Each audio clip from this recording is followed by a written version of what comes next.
Grabe, tunog-tunog pa. First time yan guys, nanginangata niya yung kamay niya kasi lagi naman naka-gloves yan eh. Ngayon nakalimutan ko lang kabitan ng gloves.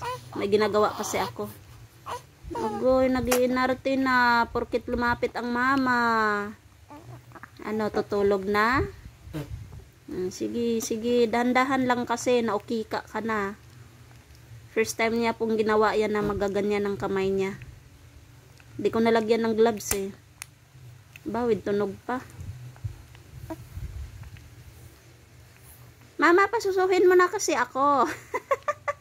Kulang na lang, gaganon eh, no? Antok na yan, no? Agoy, agoy, agoy, agoy. Agoy, oy.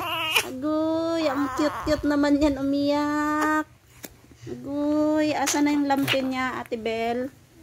Manasan natin yung mukha niya. Okay, napuno na ng laway. Agoy, Mariusip, ang mukha. Agoy. Napuno na ng laway yung mukha niya. Pinabayaan mo din kasi. Akin na yung ano niya, be. Agoy, agoy, agoy, agoy. Kaloy na. Mangangamoy laway na naman ito ngayon. Pipintasan ka na naman ni Ate Bel. Sabihin na naman ni Ate Bel, mabaho ikaw. Grabe si Ate Bel sa'yo, anak.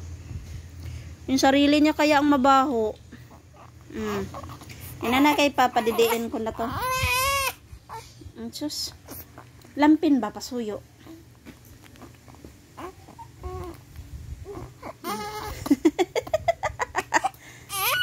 Agoy.